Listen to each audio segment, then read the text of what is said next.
Assalamualaikum warahmatullahi wabarakatuh.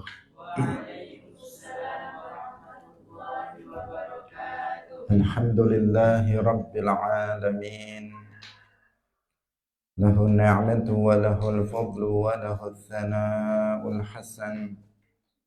Wa salawatullahil barrir rahim wal malaikatil muqarrabin ala sayyidina wa maulana Muhammadin wa ala alihi wa ashabihi tayyibin at-tahirin.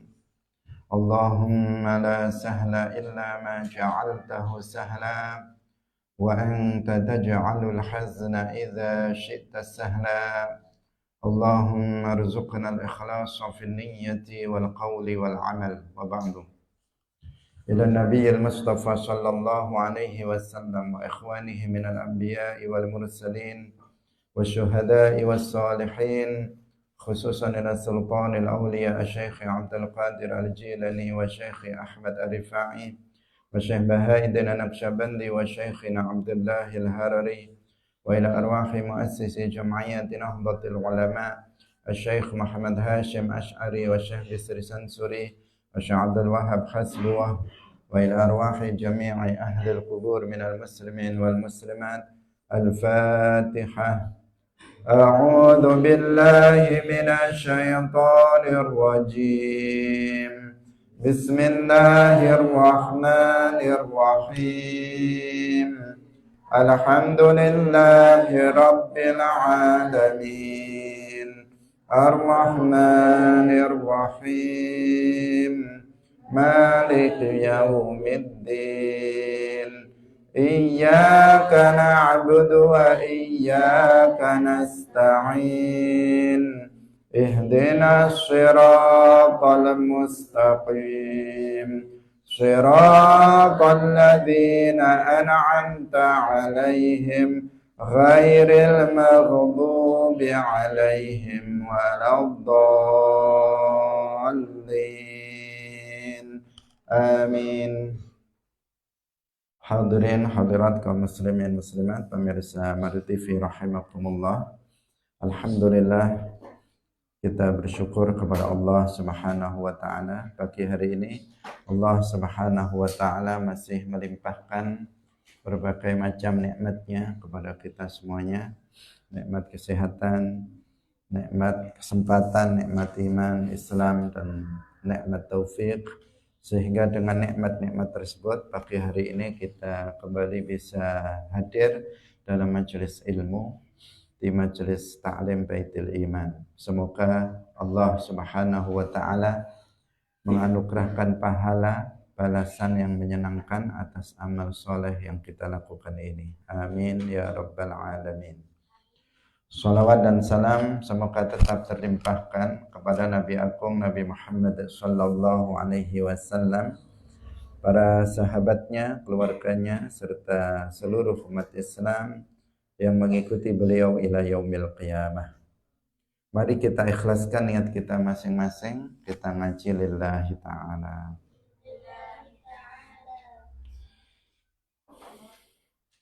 Kita lanjutkan masih dalam kitabun nikah. Wa anhu lan sangking Abi Hurairah radhiyallahu anhu anna nabiyya saat temene kanjeng Nabi sallallahu alaihi wasallam iku kana ana sapa kanjeng Nabi iku idza rafa'a tatkalane donga rafa insanan dongaaken rafa insanan ing menungsa idza tazawwaja tatkalane nikah sapa insan qala dawuh sapa kanjeng Nabi barakallahu laka wa baraka alaika wa jama'a bainakuma fi khair. Rawahul khamsatu wa sahahahu at-Tirmidzi wa Ibnu Khuzaimah wa Ibnu Hibban. Diriwayatkan dari Abu Hurairah radhiyallahu anhu bahwasanya Nabi sallallahu alaihi wasallam itu jika menghendaki untuk mendoakan Nah, dulu sebelum Nabi mengajarkan ini ada namanya doa rafa wal banin. Jadi kalau mendoakan orang yang menikah itu hanya mengatakan ar-rafa wal banin, ar-rafa wal banin. Hanya mengucapkan seperti itu. Kemudian itu diganti oleh Rasulullah Shallallahu Alaihi Wasallam dengan doa yang beliau ajarkan, yaitu barakallahu laka wa baraka alaika wa jama'a bainakuma fi khair. Itu doa untuk pengantin baru, untuk orang yang baru saja menikah. Jadi kalau teman kita menikah atau saudara kita menikah, sesama muslim ada yang menikah, maka kita ucapkan selamat kepada dia dengan mendoakannya dengan doa ini. Barakallahu laka. Jadi kita di hadapan dia. Nah, di hadapan dia kita mengatakan barakallahu laka wa baraka alaika wa jama'a bainakuma fi khair. Itulah doanya ya. Jadi doa keberkahan agar dia mendapatkan keberkahan dalam pernikahannya. Karena barokah itu artinya apa? Ziyadatul khair, tambahan kebaikan. Ketika seseorang itu pernikahannya barokah, artinya membawa kebaikan-kebaikan, bertambah kebaikannya ketika dia sudah menjadi suami atau istri dalam sebuah keluarga yang penuh dengan kebaikan. Nah, itu sudah doa yang luar biasa. Doa keberkahan itu adalah doa yang luar biasa. Kita juga dianjurkan kepada sesama muslim untuk mendoakan barokah. Nah, meskipun dia nggak menikah atau belum menikah, kita mengatakan barakallahu fiik misalnya. Itu juga sesuatu hal yang disunahkan untuk kita ucapkan kepada saudara kita. Karena memang penting, doa barokah ini adalah sesuatu yang penting. Barokah di dunia, barokah di akhirat, nah, semuanya penuh dengan kebaikan-kebaikan. Yang orang menikah juga didoakan dengan doa barokah. Barakallahu laka wa baraka alaika wa jama'a bainakuma fi khair. Tapi kalau doanya itu dibaca misalnya ketika kita sedang berdoa kepada Allah, khitabnya kepada Allah, misalnya Allahumma barik, misalnya Allahumma barik, maka kalau mendoakan pengantinnya ya Allahumma barik lahu, misalnya Allahumma barik lahu wa barik alaihi wajma' bainahuma fi khair. Bukan kemudian tetap Allahumma barakallahu laka wa baraka alaika wa jama'a bainakuma fi khair. Kalau kita doanya kepada Allahumma kan khitabnya kepada Allah. Kalau kita yang ini kan kita dengan teman kita yang menikah, kemudian kita misalnya bersalaman, misalnya nggak harus bersalaman, misalnya dari jauh lewat WA atau lewat yang lainnya, kita mengatakan barakallahu laka wa baraka alaika wa jama'a bainakuma fi khair. Khitabnya yang dituju adalah teman kita. Semoga Allah memberkahi kamu dan mengumpulkan kamu dalam kebaikan. Nah, itu. Tapi kalau kita berdoa, karena ada sebagian misalnya ketika walimatul ursi, di akhir ditutup dengan doa. Kemudian dia doanya setelah membaca beberapa doa, berbagai macam doa, kemudian dia mengatakan Allahumma barakallahu laka wa baraka alaika wa jama'a bainakuma fi khair. Kadang dia membacanya begitu. Padahal ketika dia memulainya dengan Allahumma, ya Allah, artinya terus dia seakan-akan mengatakan semoga Allah memberkaimu ya Allah, kan seperti itu. Seakan-akan dia mengatakan begitu. Karena itu ya perlu untuk diluruskan. Jadi ini diucapkan kepada teman kita yang menikah, sahabat kita yang menikah, barakallahu laka wa baraka alaika wa jama'a bainakuma fi khair. Ini doa yang warid dari Rasulullah Shallallahu Alaihi Wasallam untuk orang yang baru saja menikah. Wa an Abdullah ibni Mas'ud radhiyallahu anhu qala allamana qala wasdawa sapa Ibnu Mas'ud allamana wasmulang ing kita sapa Rasulullah sallallahu alaihi wasallam at-tasyahhuda ing tasyahud fil hajati ing dalam hajat. Innal hamdalillah nahmaduhu wa nasta'inuhu wa nastaghfiruh wa na'udzu billahi min syururi anfusina may yahdihillahu fala mudhillalah wa may yudlil fala hadiyalah wa asyhadu an la ilaha illallah wahdahu la syarikalah. Enggak ada ya. Wa asyhadu an la ilaha illallah wa asyhadu anna Muhammadan abduhu wa rasuluh. Biasa khutbah masalahnya. Biasanya ada tambahan seperti itu. Di sini enggak ada. Wa yaqra'u lan maca sapa wa yaqra'u lan maca sapa Kanjeng Nabi talasa ayatin ing telu pira-pira ayat. Rawahul khamsatu wa hasanahu Tirmidzi wal Hakim. Ini namanya tasyahud fil hajah.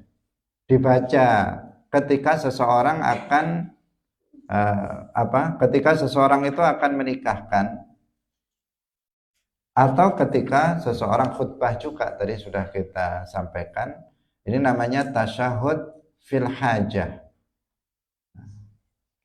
Istilahnya, istilah yang kita baca tadi, yaitu istilah dari ucapan innal hamdalillah nahmaduhu wa nasta'inuhu wa nastaghfiruh sampai terakhir ada dua kalimat syahadat wa asyhadu an la ilaha illallah wa asyhadu anna Muhammadan abduhu wa rasuluh. Sampai di situ itu namanya at-tasyahud fil hajah. Kenapa disebut tasyahud? Karena di situ ada tasyahudnya. Di akhir ada tasyahudnya wa asyhadu an la ilaha illallah wa asyhadu anna Muhammadan abduhu wa rasuluh. Itu kan tasyahud. Seperti dalam salat, salah satu dari rukun salat adalah membaca tasyahud akhir. Kenapa disebut tasyahud? Karena di akhir dari bacaan itu ada bacaan tasyahudnya. Asyhadu an la ilaha illallah wa asyhadu anna Muhammadar Rasulullah. Meskipun awalnya kan tahiyat, at-tahiyatul mubarakatus salawatut thayyibatu lillah. Tapi disebutnya dengan istilah tasyahud karena di dalamnya ada tasyahud. Dan kita mengetahui bahwa tasyahud ini adalah sesuatu yang paling utama. Kalimat yang paling mulia, kalimat yang paling utama yang diucapkan itu adalah dua kalimat syahadat atau tasyahud. Rasulullah sallallahu alaihi wasallam bersabda, afdalu ma qultu ana wan nabiyyuna min qabli la ilaha illallah. Ucapan yang paling baik yang aku ucapkan dan yang paling baik yang diucapkan oleh para nabi adalah la ilaha illallah. Nah, ini adalah tasyahud yang pertama, syahadah yang ula, yang pertama.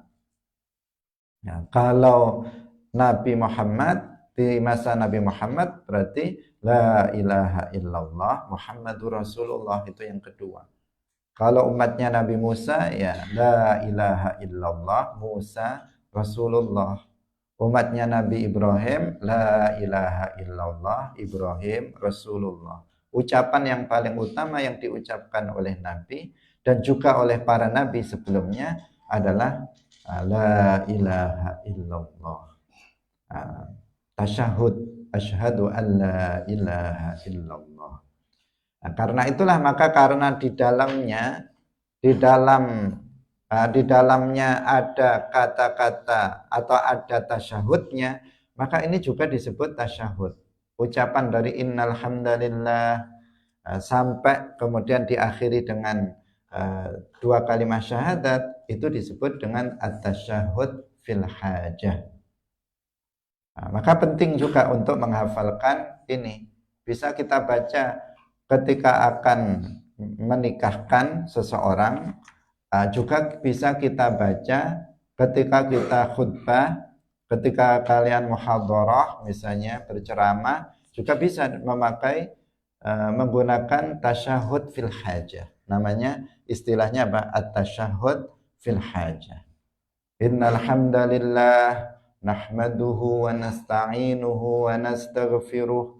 Membaca hamdalah, membaca tahmid atau hamdalah, kemudian membaca istighfar, kemudian membaca ta'awud. Wa na'udzu billahi min syururi anfusina. Kami berlindung kepada Allah dari kejahatan keburukan diri kami.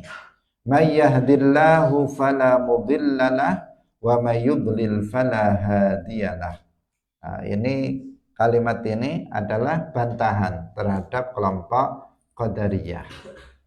Nah, karena kalimat ini menunjukkan bahwa Allah Subhanahu wa taala itu yang menentukan hidayah dan dolal dan kesesatan bagi manusia. Bukan manusia itu sendiri yang menentukan kesesatan atau hidayah untuk dirinya, tetapi Allah Subhanahu wa taala yang menciptakannya pada diri manusia. May yahdillahu fala mudhillalah. Barang siapa yang Allah beri hidayah, maka enggak akan ada seseorang yang bisa menyesatkannya. Sebaliknya, wa may yudlil fala hadiyalah. Kalau Allah sudah menciptakan, mentakdirkan seseorang itu sesat, maka enggak akan ada orang yang bisa memberikan hidayah kepadanya. Seperti yang sering kita contohkan, Abu Thalib, Rasulullah Shallallahu Alaihi Wasallam sangat ingin Abu Thalib itu mendapatkan hidayah.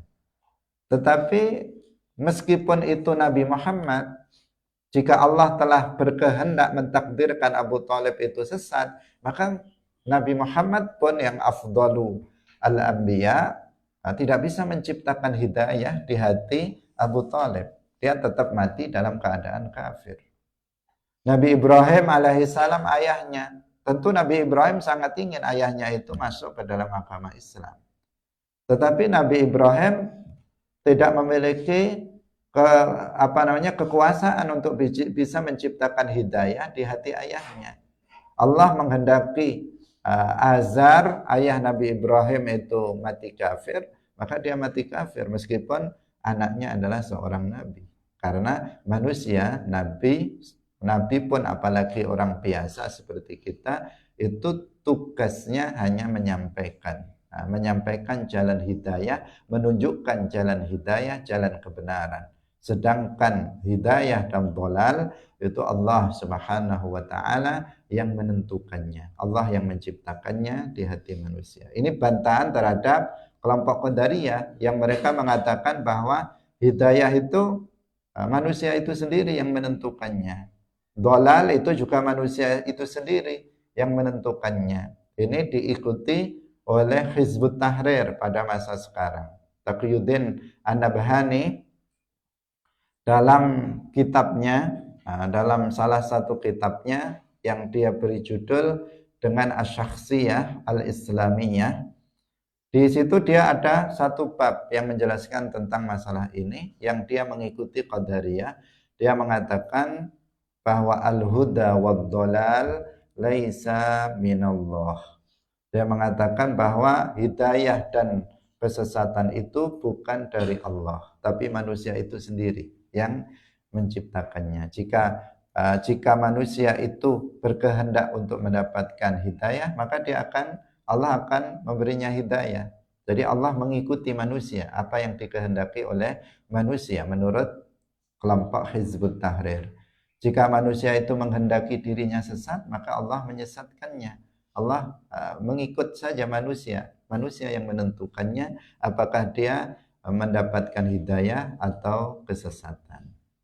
Ini adalah bertentangan dengan apa yang diajarkan oleh Rasulullah Shallallahu Alaihi Wasallam sebagai bagian dari at-tasyahud fil hajah, bahwa di antara bunyinya may yahdillahu fala mudhillalah wa may yudlil fala hadiyalah. Kemudian diakhiri ada tasyahudnya, wa asyhadu an la ilaha illallah wa asyhadu anna Muhammadan abduhu wa rasuluh. Nah, itu kapan dibaca ini? Yaitu ketika seseorang itu akan akan melakukan nikah, ketika akan nikah. Tetapi ini bukan rukun nikah, juga bukan syarat nikah. Biasanya kalau kalian mengikuti prosesi akad nikah, pernah kalian mengikuti prosesi akad nikah, Pak Penghulu biasanya membaca ini.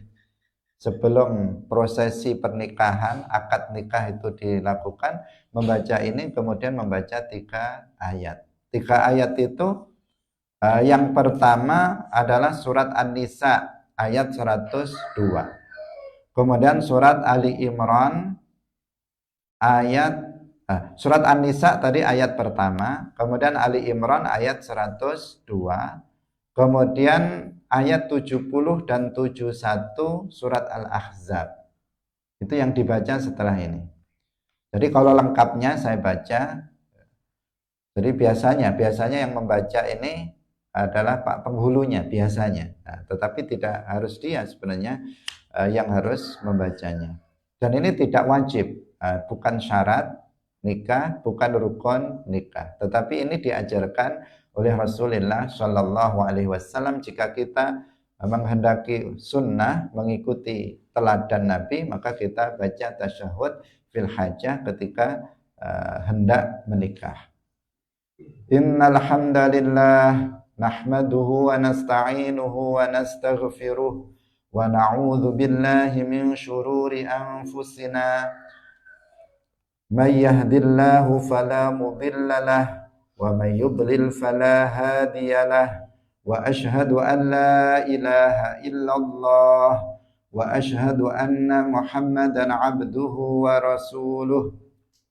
Kemudian membaca 3 ayat. Nah, 3 ayat yang pertama surat An-Nisa ayat 1. Ya ayyuhan nasu taqu rabbakumul ladzi khalaqakum min nafsin wahidah wa khalaqa minha zawjaha wa batha minha rijalan wa nisaa wattaqullaha alladzi yatasaaluna bihi wal arham innallaha kana 'alaikum raqiba. Itu ayat pertama dari surat An-Nisa. Kemudian surat Ali Imran 102. Ya ayyuhalladzina amanu taqullaha haqqa tuqatih wa la tamutunna illa wa antum muslimun. Kemudian disambung dengan 2 ayat dalam surat Al-Ahzab 70 dan 71. Ya ayyuhalladzina amanu taqullaha wa qulu qawlan sadida yuslih lakum a'malakum wa yaghfir lakum dhunubakum wa man yuti'illaha wa rasulahu faqad faza fawzan 'azima. Itu 3 ayat itu dibaca setelah tasyahud itu. Jadi ini dibaca ketika hendak menikah. Yang biasa disebut dengan khutbah. Khutbahnya nikah. Tidak rukun, bukan syarat nikah. Seandainya tidak ada dibaca ini khutbah nikah yang disebut dengan tasyahud fil hajah, maka juga tidak apa-apa. Tidak menentukan keabsahan nikah. Bisa Pak Penghulu yang membacanya atau bisa orang lain yang membacanya yang hadir dalam prosesi akad pernikahan. Hadirin rahimakumullah.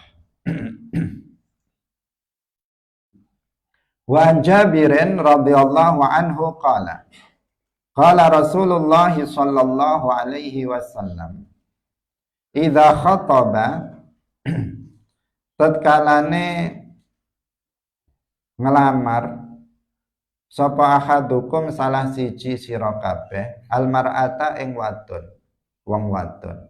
Fa inistata mongko lamun kuwasa sapa ahadukum ayang dzura ing yenta ningali sapa ahadukum minha saking almar'ah ila ma maring barang yad'uhu kang yad'uhu kang ngajak ing ahadukum ila nikahiha maring nikahi almar'ah falyaf'al. Mongko becik nglakoni sapa ahadukum. Rawahu Ahmad wa Abu Dawud wa rijaluhu thiqat wa sahahahu al-Hakim wa lahu syahidun 'inda Tirmidzi wan Nasa'i 'anil Mughirah wa inda Ibnu Majah wa Ibnu Hibban min hadithi Muhammad bin Maslamah wa li Muslimin an Abi Hurairah radhiyallahu anhu anna Nabiyya sallallahu alaihi wasallam qala dawuh li rajulin maring wong lanang tazawwaja kang nikahi sapa rajul imra'atan ing wong wadon anazarta ana tawus ningali sapa sira ilaiha maring imra'ah qala ucap sapa rajul la ora qala dawuh sapa Kanjeng Nabi idhab lunga sapa sira fanzur mongko ningalio sapa sira ilaiha maring mar'ah. Hadirin rahimakumullah, diriwayatkan dari Jabir radhiyallahu anhu, beliau berkata Rasulullah bersabda, jika salah seorang di antara kalian itu melamar, meminang seorang perempuan, jika dia mampu untuk melihat perempuan itu pada sesuatu yang membuat dia nanti menghendaki untuk menikahinya, maka hendaknya dia melakukan itu. Ini yang disebut dengan dengan nazar, kesunahan untuk nazar, melihat calon istri. Kalau dalam bahasa Jawa istilahnya nontoni. Jadi kalau seorang laki-laki ingin menikahi seorang perempuan, ini memang yang ingin dinikahinya, sudah dia punya keinginan saya ingin menikahi si fulanah itu, maka disunahkan bagi dia untuk nontoni, untuk melihatnya. Jangan sampai nanti membeli kucing dalam karung. Artinya apa? Artinya dia nggak tahu, ini karena di zaman dahulu, di Arab juga begitu. Di masa sebelum Nabi itu kalau menikah, kadang udah nikah gitu saja, nggak tahu perempuannya yang mana. Dibawa pulang, nanti bisa kecewa kan kalau ternyata kurang cantik, ternyata kurang baik dan sebagainya. Nanti kan dia bisa kecewa. Karena itu dalam Islam diajarkan untuk melihat, nazar, namanya nazar. Tetapi yang dilihat di sini adalah wajah dan kedua telapak tangan. Jika kamu ingin menikahi seorang perempuan, maka lihatlah wajahnya dan kedua telapak tangannya. Dilihat. Kenapa? Karena itu sudah mencerminkan banyak hal. Kalau wajah itu jelas itu mencerminkan apa? Kecantikan. Dilihat dari wajahnya itu sudah bisa seseorang melihat, oh ini perempuan yang cantik, perempuan yang manis misalnya. Ini yang kurang cantik. Dia sudah bisa melihat keseluruhan. Nah, itu sudah menjadi alamah, pertanda di wajahnya. Kemudian di telapak tangannya itu juga bisa dilihat, oh ini perempuan yang rajin, ini perempuan yang pemalas. Tangannya misalnya bukan berarti disentuh, kan terlihat tangan perempuan yang rajin, dia rajin masak, rajin nyapu, misalnya rajin bersih-bersih, rajin nyuci pakaiannya sendiri, itu terlihat di tangannya. Kalau perempuan itu pemalas juga terlihat tangannya terlalu mungkin sangat halus, lemah dan sebagainya, nggak ada kokohnya sama sekali, maka menunjukkan oh ini berarti pemalas, di rumahnya tidur saja, nggak mau nyapu, nggak mau masak, nggak mau. Nah, ini kan juga penting, kalau nanti dapat perempuan yang pemalas kan juga merepotkan suami. Nah, maka di sini yang dilihat adalah wajah dan tangan, kedua telapak tangan, karena memang itu yang bukan aurah. Auratnya seorang perempuan kita tahu jami'u badaniha ilal wajah wal kaffain. Seluruh badannya kecuali muka dan kedua telapak tangan. Itu yang bisa dilihat, dan itu pun dengan catatan bi ghairi syahwah, dengan tanpa syahwat. Karena meskipun melihat yang bukan aurat, yaitu wajah dan kedua telapak tangan, jika dengan syahwat itu tetap haram. Jadi seperti itu ketentuan yang dimaksud nazar di situ. Bukan nazar itu melihat keseluruhan badannya, enggak. Tetapi melihat hanya pada wajah dan kedua telapak tangan dengan catatan tidak dengan syahwat. Karena itu sudah cukup tergambar siapa perempuan yang akan dinikahinya, itu cukup tergambarkan dengan melihat pada wajah dan kedua telapak tangan. Nah, itu anjuran dalam Islam, jangan nggak dilihat. Misalnya udah saya tawakal saja misalnya, entah siapa istri saya nanti, misalnya yang penting perempuan misalnya. Nah ini nanti dia bisa kecewa. Bisa terjadi kekecewaan dari si suami tersebut. Ternyata istrinya pemalas, ternyata istrinya tidak menarik bagi dia, karena itu berpengaruh dalam keluarga. Kalau istrinya nggak menarik bagi suaminya, nanti bisa menimbulkan kerusakan dalam keluarga. Hadirin yang dirahmati oleh Allah Subhanahu wa ta'ala. Tetapi harus diwaspadai adalah kebiasaan yang sekarang kebablasan. Sekarang kebiasaan yang kebablasan dilakukan oleh mereka yang mengaku sudah bertunangan. Sebenarnya anjurannya kan cuma nazar, melihat pada wajah dan kedua telapak tangan. Tetapi sekarang banyak orang ketika dia sudah bertunangan itu sudah menganggap seperti suami istri.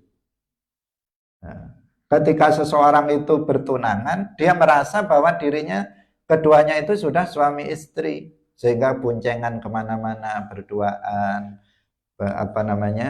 dia bersentuh-sentuhan, berduaan, khalwah, ya, berduaan atau khalwah menyendiri, kemudian melakukan hal-hal yang seperti layaknya dia suami istri, padahal dia masih bertunangan. Ketika seseorang belum melakukan akad pernikahan, masih bertunangan, itu masih orang lain, belum halal bagi dia.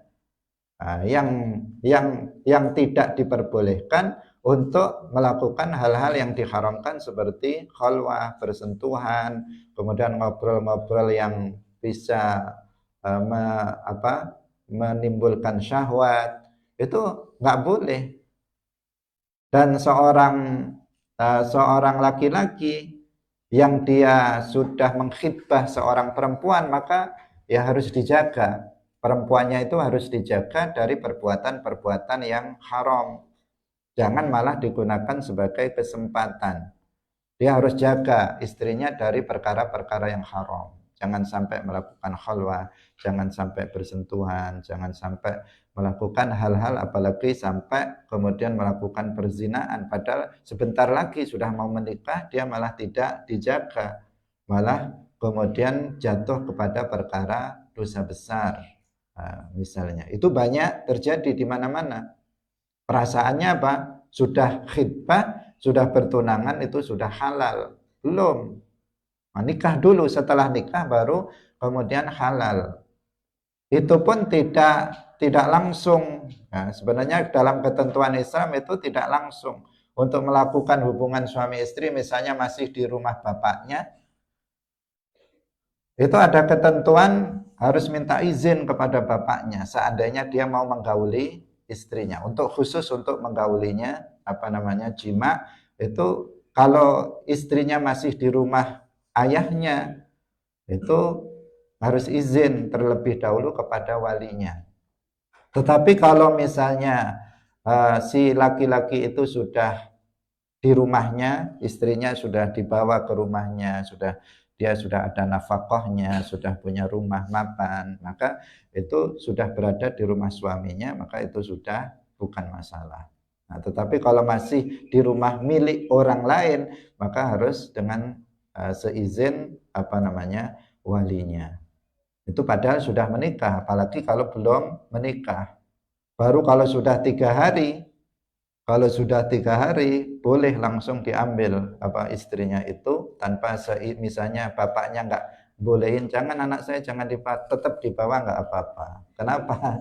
Karena itu sudah dinikahinya, sudah ada akad nikah. Setelah 3 hari, misalnya sama bapaknya nggak boleh, biar anak saya di rumah saja misalnya. Kemudian saya suaminya udah dibawa saja, nggak masalah. Karena sudah 3 hari dan dia sudah menikahinya. Tapi sebelum 3 hari itu karena dia masih tinggal di rumah orang tuanya, maka harus dengan seizin walinya tersebut.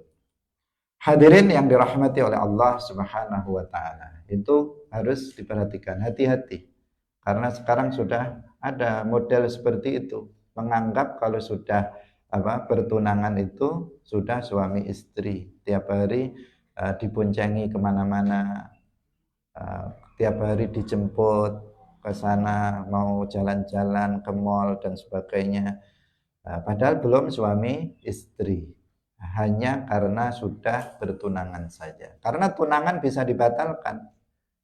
Kalau misalnya seseorang bertunangan kemudian melakukan segala hal yang diharamkan, habis itu terus laki-lakinya misalnya bosan, kemudian ya udah nggak jadilah saya nikahi kamu. Nah, itu kan akan dirugikan. Keduanya rugi karena melakukan maksiat, perempuannya lebih rugi lagi karena dia bisa bisa berbahaya, apalagi kalau sampai misalnya terjadi perzinaan, maka akan merugikan berat bagi perempuan tersebut. Karena dia bisa tidak laku berikutnya, karena seseorang yang mengetahui dia sudah tercemar. Hadirin yang dirahmati oleh Allah Subhanahu wa taala, tetapi lebih dari itu adalah sesuatu hal yang diharamkan. Sekarang bagaimana dengan yang perempuan? Dikatakan di sini, anazarta ilaiha. Nah, ini tadi ya, sama ya. Bagi perempuan juga begitu ya. Bagi perempuan juga hendaknya dia melihat calon suaminya. Nah, calon suaminya juga dia harus tahu. Nah, jangan tidak tahu. Ini penting. Nah, suami mengetahui siapa calon istrinya, istri mengetahui siapa calon suaminya, ini penting. Nah, cuman tadi itu, yaitu yang bukan aurat, yang dilihat bukan aurat. Kalau kepada laki-laki, jangan sampai nanti perempuan nggak tahu siapa suaminya. Begitu dia masuk kamar, wah ternyata ini orangnya yang dia menakutkan misalnya, atau dia ini kan jadi masalah nanti. Jadi Islam itu mengajarkan kebaikan, tidak terlalu ekstrim kanan, juga tidak terlalu ekstrim kiri, tidak terlalu kemudian ditutup sampai nggak tahu. Seperti tadi itu istilahnya beli kucing dalam karung, sehingga nggak tahu siapa suaminya, siapa istrinya, baru tahu ketika sudah masuk di dalam kamar misalnya. Tidak seperti itu juga tidak kebablasan yang kemudian melihat segala sesuatu yang ada pada calon suaminya atau calon istrinya. Aturan Islam itu moderat, tetapi di tengah-tengah boleh melihat siapa suaminya, siapa istrinya, didalami dulu, perkenalan dulu, kemudian harus tahu, semestinya dia tahu latar belakangnya, keluarganya, bagaimana akhlaknya, bagaimana sudah belajar agama atau belum, diketahui siapa suaminya. Jangan asal perempuan atau asal laki-laki saja, tapi harus diperhatikan latar belakangnya.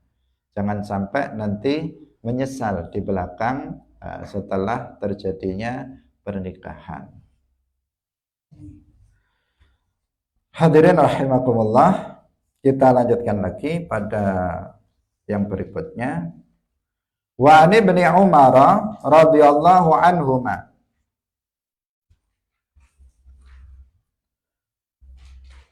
Qala wasdawa sapa Ibnu Umar. Qala wasdawa sapa Rasulullah sallallahu alaihi wasallam, la yakhtub ba'dukum ala khidbati akhih. La yakhtub ora minang, orang lamar sapa ba'dukum sebagian sira kabeh ala khidbati akhihi ing atase pinangan utawa lamarane dulur lanange ba'dikum hatta yatruka sehingga ninggal sapa al-khatibu wong kang nglamar qablahu kang ing dalem sadurunge ba'dukum au ya'zana utawa aweh izin sapa akhihi lahu maring ba'dukum ya'zana utawa paring izin lahu maring ba'dukum sapa al-khatibu wong kang nglamar. Muttafaqun alaihi wa lafdhu lil Bukhari. Hadirin rahimakumullah, ini aturan tentang masalah khitbah. Rasulullah Shallallahu Alaihi Wasallam bersabda, janganlah sebagian kalian itu melamar lamaran saudaranya sampai saudaranya itu yang melamar itu meninggalkannya, atau artinya membatalkan lamarannya, atau yang melamar itu memberikan izin kepadanya untuk melamarnya. Nah, ini adalah masalah etika, akhlak. Jangan sampai seseorang itu, tetapi juga masalah hukum juga, artinya haram bagi seseorang melamar lamaran orang lain. Jadi ada seorang perempuan sudah dilamar oleh si A, dan dia sudah melamar itu, dia mengatakan, kamu mau saya nikahi? Mau misalnya, atau malah mau misalnya 2 kali. Guyon, artinya dia sudah setuju. Dia sudah setuju. Atau misalnya dia bilang kepada bapaknya, saya ingin menikahi putri bapak, ya si fulana. Kemudian bapaknya bilang, iya saya terima. Saya terima. Maka di sini sudah resmi perempuan itu menjadi khitbah dia, artinya menjadi tunangan dia. Nah, di sini nggak boleh orang lain, misalnya si B ini kemudian masuk melamarnya, nggak boleh. Datang kepada kedua orang tuanya, misalnya saya lamar putri bapak untuk menjadi istriku, misalnya, itu nggak boleh dia melakukan itu. Kenapa? Karena itu bisa menyakiti orang yang pertama. Bahkan bisa bunuh diri itu yang pertama itu. Seandainya diserobot, kemudian ternyata yang kedua keduanya diterima misalnya. Kenapa? Karena ketika seseorang itu sudah melamar dan sudah diterima, itu harapannya sudah besar sekali. Dia sudah di depan mata mau menikahi perempuan itu. Ya kan? Karena sudah perempuannya setuju, ayahnya setuju, sudah diterima lamarannya, itu kan sudah gambaran menikah itu sudah di depan mata. Begitu sudah gambarannya jelas di depan mata, ada orang lain yang ternyata lebih kaya, lebih tampan misalnya, datang untuk melamar perempuan itu, diterima lagi oleh bapaknya itu, dibatalkan yang pertama oleh orang tuanya. Nah, itu pasti akan berat. Nah, kalau orang nggak kuat imannya, kalau dia nggak kuat keyakinannya bahwa segala sesuatu itu sudah merupakan takdir Allah, maka dia bisa stres, bisa gila, dan bisa bunuh diri. Ya kan? Seperti orang. Tapi kalau seseorang imannya kuat, keyakinannya bahwa segala sesuatu itu terjadi dengan takdir Allah, meskipun sudah di depan mata, kalau nggak ditakdirkan, ya nggak akan jadi.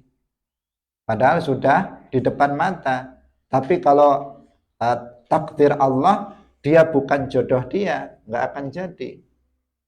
Kalau imannya kuat begitu, ya udah nggak apa-apa. Mungkin ada perempuan yang lebih baik untuk saya. Kan dia akan berpikir begitu. Tapi kalau imannya nggak kuat, dia nggak tahu tentang masalah takdir ini, ridho terhadap takdir Allah, maka dia bisa betul-betul tersakiti hatinya. Tersakiti hatinya, bahkan dia bisa melakukan perbuatan-perbuatan yang maksiat. Dia bisa membunuh laki-laki itu, dia bisa nyantet perempuan itu atau bapaknya misalnya, kurang ajar diterima katanya sudah. Iya, ini sangat berbahaya, sangat berbahaya. Karena itulah maka diatur dalam Islam, nggak boleh, haram mengkhidbah, melamar, lamaran orang lain itu haram. Kalau kamu misalnya tertarik dengan lamaran yang perempuan yang sudah dilamar oleh orang lain, kamu izin dulu, coba izin kepada yang lamar misalnya. Izin, saya juga suka dengan perempuan yang kamu suka, sama. Misalnya, gimana kalau kamu ngalah saja misalnya. Kemudian biar saya yang melamar dia misalnya. Kalau misalnya diberi izin baru boleh. Kalau diberi izin baru diperbolehkan. Atau misalnya yang pertama mundur, dia memang sengaja mundur karena pertimbangan ternyata apa yang aku sangka terhadap perempuan itu salah, perempuan itu tidak sebaik dengan apa yang saya kira misalnya. Kemudian saya mundur saja. Di tempat yang lain ternyata ada perempuan yang menurut dia lebih cantik dan lebih solihah misalnya, maka dia mundur dari melamar ini dan dia ingin melamar yang lain. Di situ kalau dia sudah mundur, maka boleh bagi orang lain untuk datang melamar perempuan tersebut. Tapi kalau enggak, maka haram. Kalau selama perempuan itu menjadi khitbahnya teman kita, saudara kita sesama muslim, maka jangan kita masuk tanpa seizinnya atau setelah dibatalkan. Itu berlaku, hukum ini berlaku apabila sudah diterima. Kalau belum diterima, maka masih boleh. Misalnya si A tadi datang kepada seorang perempuan, atau dia datang kepada orang tuanya, saya ingin menikahimu misalnya, perempuan itu, kamu mau saya nikahi? Kemudian perempuan itu bilang, saya pikir-pikir dulu ya, menolak dengan halus misalnya, saya pikir-pikir dulu. Atau dia bilang, saya masih kecil, padahal sudah besar, tapi dia bilang saya masih kecil, saya masih mondok, saya masih, itu sebenarnya nolak dengan halus. Kalau dia paham, saya masih belum siap untuk menikah. Padahal kalau yang datang itu yang tampan, yang ganteng, yang kaya, dia langsung siap. Tapi karena yang datang kamu, kemudian dia bilang apa? Saya belum siap untuk menikah, kata dia. Berarti kan belum diterima di situ. Atau datang kepada orang tuanya, kemudian orang tuanya bilang, kita pikirkan dulu, kita musyawarahkan dulu misalnya. Maka di sini berarti belum diterima. Kalau belum diterima, maka boleh siapa saja datang untuk melamarnya. Karena belum ada kesepakatan diterima lamarannya. Jadi ketentuan haramnya itu kapan? Yaitu ketika lamarannya sudah diterima, kemudian tidak ada izin dari pelamar pertama, juga belum ada pembatalan dari pelamar pertama. Maka di sini nggak boleh orang ketiga masuk untuk melamar perempuan tersebut. Keharamannya itu karena bisa menyakitkan sesama muslim. Kita sesama muslim itu bersaudara. Innamal mu'minuna ikhwatun, al-muslimu akhul muslim. Maka jangan saling menyakiti satu dengan yang lain, jangan saling menzalimi satu dengan yang lain. Itu betul-betul menyakitkan sekali dalam permasalahan yang seperti itu. Banyak sekali terjadi terjadi pertengkaran, terjadi saling bunuh-membunuh gara-gara permasalahan-permasalahan seperti ini, permasalahan perempuan. Jangankan masalah khidbah, misalnya dia nyerobot lamaran orang, bahkan perempuan misalnya dekat dengan orang lain karena kecemburuan, perempuan yang bukan lamaran dia masih perempuan yang dia suka gitu saja. Masih atau sekarang misalnya masih berpacaran, misalnya orang sekarang itu kemudian didekati orang lain saja, dia bisa cemburu sampai membunuhnya. Kalau di TV-TV itu dalam berita-berita. Ya. Dalam berita yang fakta di sebagian daerah begitu. Ada seorang laki-laki dibunuh, kadang calonnya sendiri dibunuh. Kenapa? Karena kecemburuan. Nah, itu bisa terjadi, apalagi sudah dipinang, sudah di depan mata, mau menikahinya, ternyata ada orang lain yang membuat masalah. Nah, itulah Islam sangat indah ajaran-ajarannya mengajarkan akhlak yang mulia. Akhlak yang mulia. Ya kamu harus bersabar ketika perempuan yang kamu suka ternyata didahului oleh orang lain. Kenapa kamu nggak cepat? Mungkin kamu penakut misalnya, sedangkan dia gentleman langsung berani datang ke orang tuanya. Kamu maju mundur, akhirnya didahului oleh orang. Ya salah kamu sendiri. Ketika sudah diterima orang lain, nah kamu akan menyesal. Jika kamu suka seseorang, segera saja. Nah, jika itu sudah jodohnya, ya diterima. Jika enggak, mungkin sebagian takut kalau tidak diterima. Jangan-jangan nanti saya lamar enggak diterima. Akhirnya sebagian kemudian memantaskan diri dulu dengan mencari pekerjaan yang tetap, karena sering orang tua itu melihat kesiapan dari sisi materi itu selalu menjadi pertimbangan. Seperti yang kemarin kita sampaikan, orang tua zaman sekarang kan semestinya dilihat bagaimana agamanya, dia alumni pondok mana, sudah belajar atau belum, ilmu agamanya bagaimana, pengamalan agamanya bagaimana, soleh apa enggak soleh. Orang tua kan semestinya itu, akhlaknya baik apa enggak, semestinya itu. Tapi kalau sekarang kan enggak. Kebanyakan orang tua gimana, pekerjaannya sudah mapan, apakah dia PNS, pegawai negeri atau pegawai swasta, penghasilannya sebulan berapa. Nah, itu yang ditanyakan. Nah, sehingga sebagian laki-laki menjadi minder. Dia sebenarnya laki-laki baik, akhlaknya baik, kemudian sudah belajar ilmu agama, tapi karena belum mapan pekerjaannya, belum punya penghasilan, dia minder. Nah, minder sehingga nggak maju-maju, didahului oleh orang misalnya. Nah, ini bisa terjadi. Hadirin rahimakumullah, sampai di sini. Hadis berikutnya itu panjang, insyaallah akan kita bahas dalam pertemuan sebelumnya. Barakallahu fikum, wallahul muwaffiq ila aqwamit thariq. Wassalamualaikum warahmatullahi wabarakatuh. La ilaha illallah. Allahumma salli ala Sayyidina Muhammad wa ala alihi wa sahbihi wa sallim. Rabbi ghafirli wa liwalidayya wa lil mu'minina wal mu'minat.